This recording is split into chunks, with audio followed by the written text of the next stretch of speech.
Yo, what is going on, guys? Welcome back to the channel. My name is Hart, and today I'll be breaking down the 8-game NBA slate we have here on DraftKings for Wednesday night. So if you're new to the channel, welcome. My name is Hart. I do daily slate breakdowns for the NBA and NFL, where I talk through my favorite spin-up plays, mid-range options, and value plays, and then I go more in depth on my free Patreon link down below.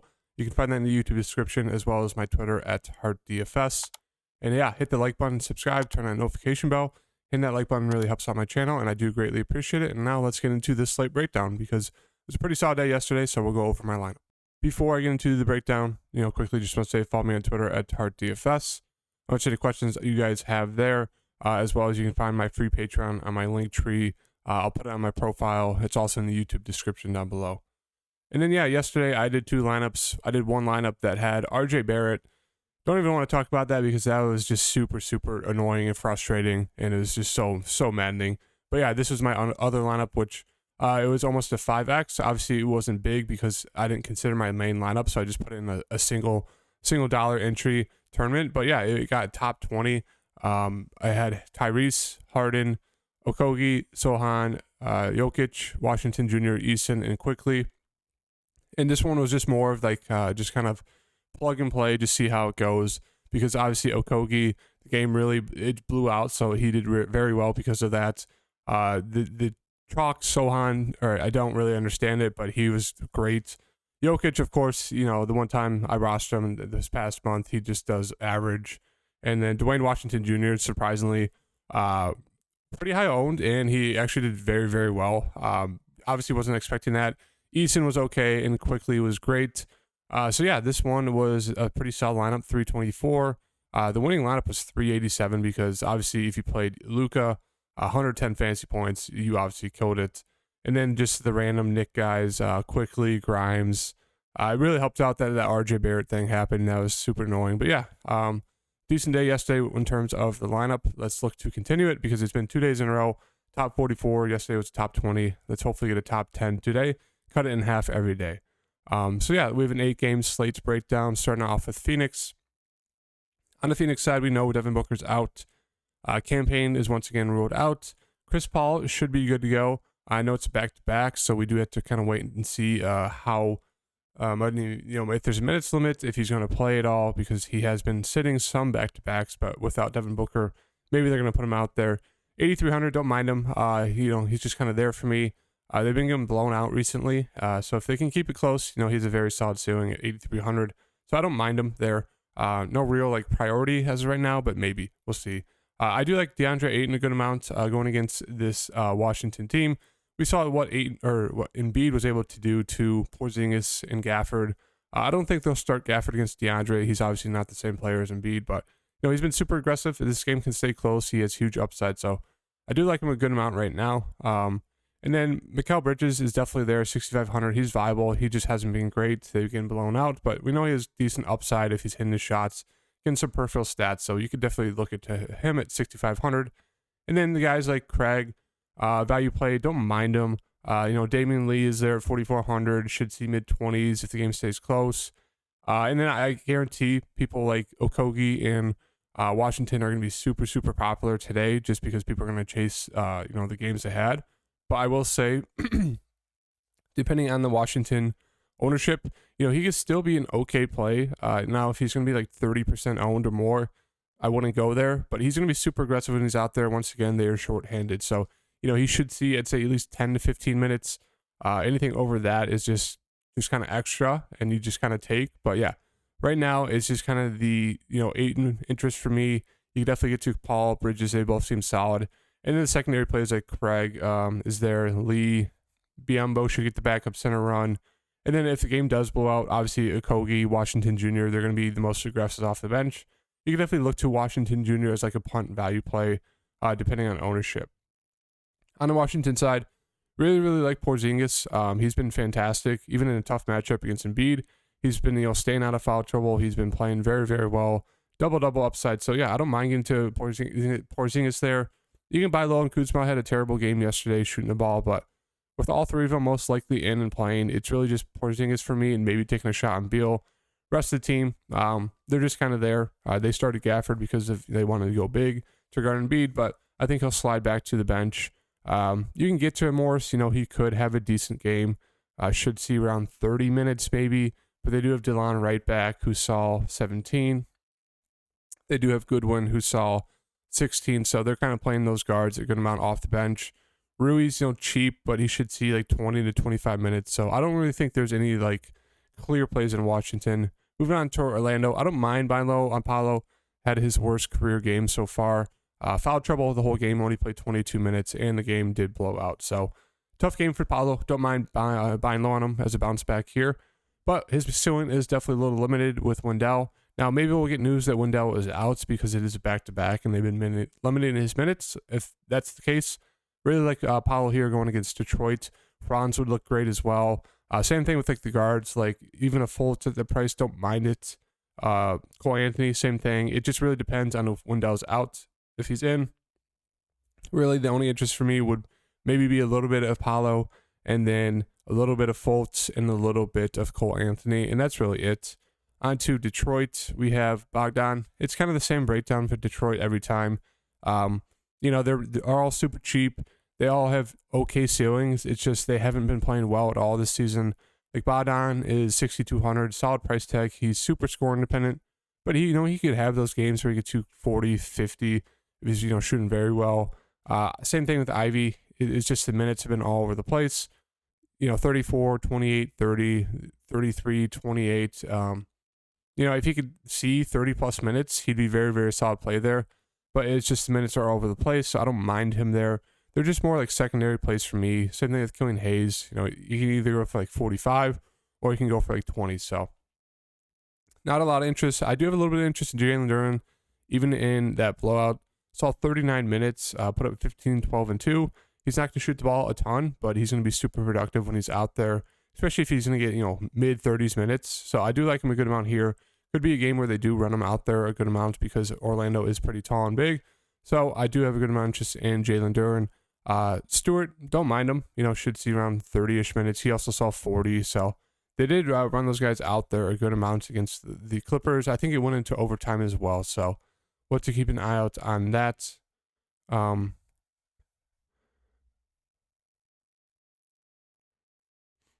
But yeah, sorry.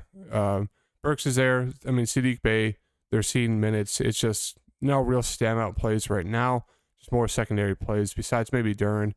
For the Lakers, AD's still out. LeBron is, I think he's probable, should be good to go. But once again, there is that question mark back-to-back. So if LeBron's going to sit, which he has on a lot of back-to-backs, we can definitely look to Russell Westbrook, who's going to be super popular there at 7.5. We'd hope to get at least, mid-30s minutes. I think, one of these games, Boston or Philly, that's when LeBron and AD were out, or at least one of them, and Russ was kind of that main guy. So we'll have to wait and see if, LeBron's going to play. Obviously, if he's out, you're going to want to lock in Russell Westbrook. And then you want to get two guys like Thomas Bryant looks very solid. Lonnie Walker's usage goes up. Same thing with a guy like Schroeder, Reeves. All those guys look very, very solid. You could definitely get to 2 or 3 Lakers.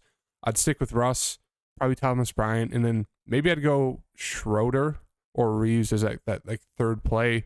Lonnie's probably the last play I'd go to, but he's obviously a very solid play. And then you can get to like a Yen Gabriel. He's been seeing mid-teens minutes. He'll play the backup power forward center run behind Thomas Bryant. He should see a decent amount of run. He wouldn't be bad. There's a value play at 3,400. Super foul prone, but he's pretty productive. And yeah, so we'll kind of wait on that LeBron news for Miami. We have Jimmy Butler. He is 9,400, questionable. Excuse me. If he's going to be in, if Bam's going to be in, or at least one of them is going to be in, no real interest besides maybe like taking a shot on Lowry or Oladipo. If both of them are out, once again, you could go to Tyler. Don't love the price tag. Would rather get to Lowry, who'd be a great play once again. Same thing with Oladipo. He'd be a very solid play. Strus, same thing, solid play. And then we could definitely look to, a Jovic or Orlando Robinson, depending on who's going to start. I don't mind if Jovic starts again. Don't mind taking a shot on Orlando. Obviously, the minutes aren't guaranteed, but we saw what happened in that last game. So yeah, we have to keep an eye out on that news. Gabe Vincent was back, but he only played 18 minutes. So we'll kind of have to wait and see. Obviously, the big news is the Bam and Jimmy because it really just shape how we kind of attack Miami. On to the next game of Brooklyn and Atlanta. KD, I think is just way too cheap here against Atlanta, 10-2. Same thing with Kyrie. They both have huge ceilings. Great matchup here against Atlanta, who's on a back-to-back. So I really like both of them. I'm going to plug in KD for right now, but I do think Kyrie has similar ceiling. Ben Simmons, I like him a lot right now as well. He saw 34 minutes, so we saw him clear the 30-minute mark. He's huge upside, 33 fantasy points. A little bit of a down game last game because he started off the game with 15 fantasy points and only ended up with 15 more the next 3 quarters. So I do really like him here against Atlanta, 6,200. I like targeting Atlanta because they play fast and they don't play a lot of defense. Claxton looks like a decent secondary play. Same thing with Royce O'Neal. He's all the way down to 4,300. He should see at least mid-30s minutes, even though his minutes have been in question recently. And then TJ Warren makes for a good value play. Seth Curry is back, so maybe he doesn't see 27 minutes, maybe around 20 to 25. But yeah, 4,000 for him. He's looking to be a little bit more aggressive recently, so I do like him a good amount there as a value play. And then Atlanta side, Trae Young's questionable. DeJounte Murray was super disappointing yesterday. Don't understand it. 4 of 12, just really did nothing in 35 minutes. I think it was his worst game of the season, which is annoying because I played him in one of my lineups. But yeah, Trae Young's in. Him and Murray both look solid. Bogdan's questionable. Collins is there at 5,300. He's coming off a very solid game, probably his best game of the season. So if Young's in, I really like just Young, Murray, and taking a shot on Collins. If Young's out, Murray almost becomes a lock. He's been super, super productive when Young has been out and he's been leading the team. So he'd be a great play.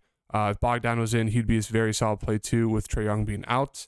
Collins looks very solid even if they're in or out.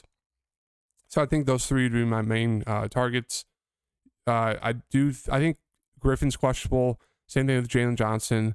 They listed a bunch of guys questionable. So there's a lot of news with this Atlanta side of who's going to be in and who's going to be out. So let's keep an eye out on that. Moving on to Milwaukee and Chicago.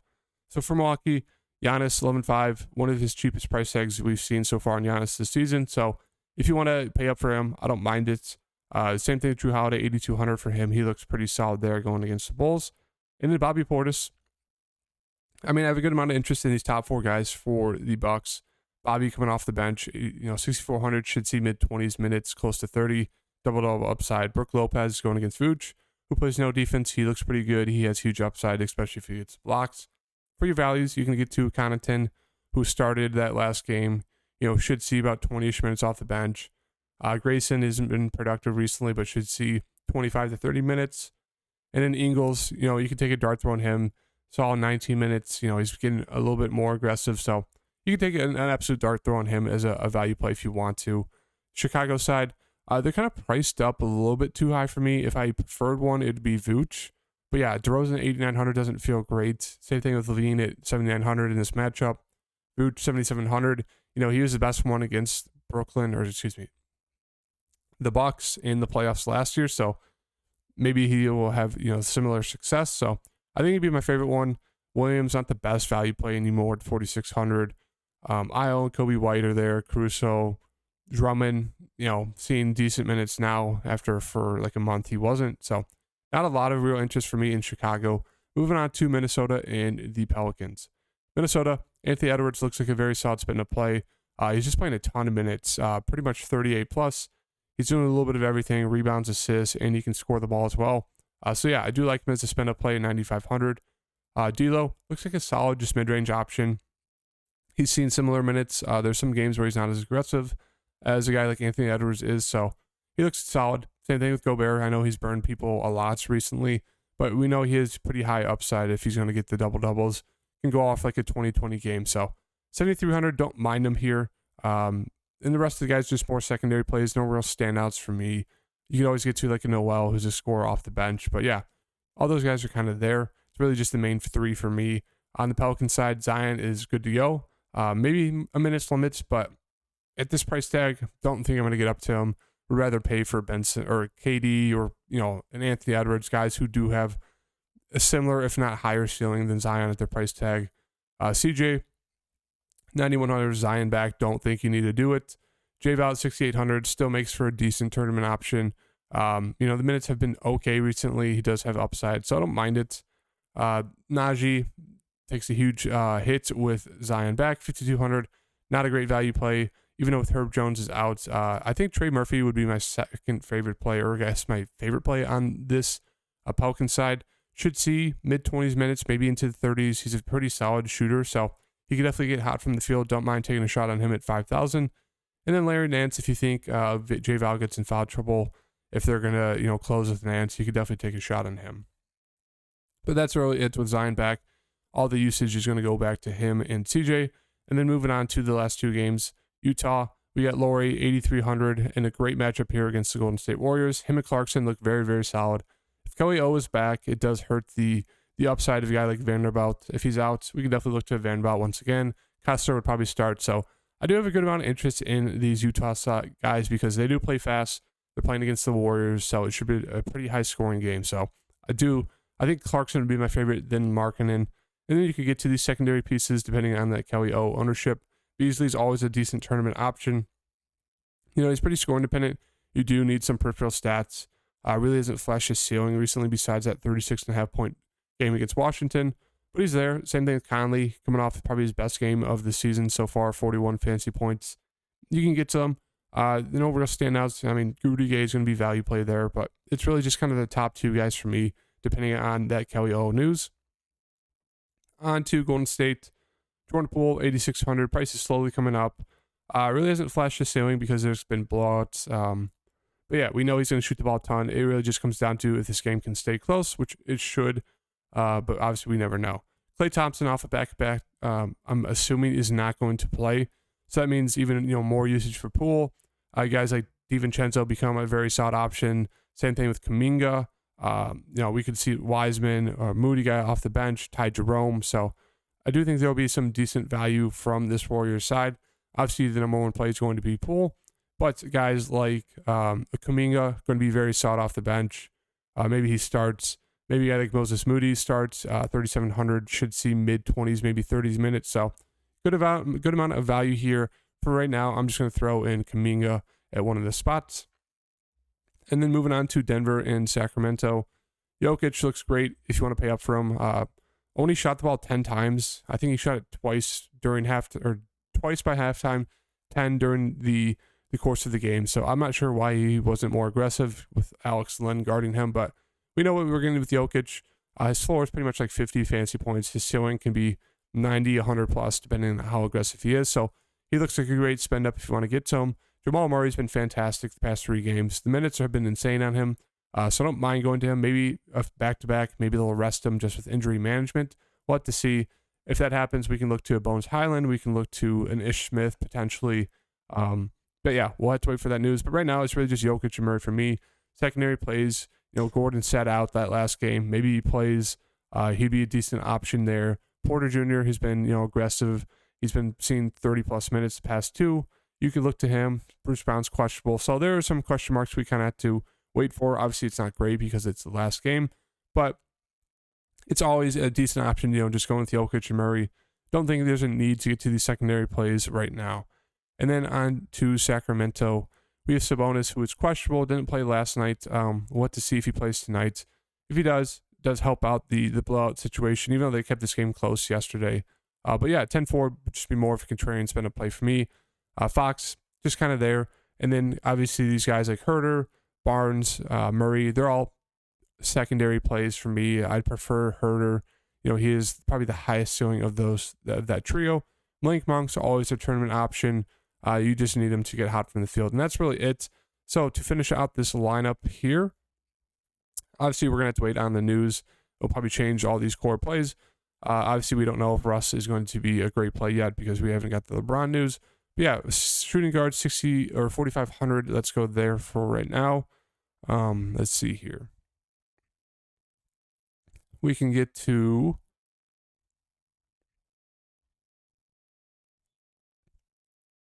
let's just get to I forgot to mention Sexton's there for the Jazz as well. So they have a lot of people in play. I'm just gonna throw in a Trey Murphy for right now. 4,300 left over, and let's go down here. Actually, let's go to the forward spots. 4,300 left over. We can get to Warren, be very, very stacked on that Brooklyn Atlanta game, which don't mind doing that. Should be a very good game environment there. And then we have 4,700 left over. You get to Bones Highland, you take that stance and that shot that maybe those guys get ruled out, and Bones Highland would be a very solid play there.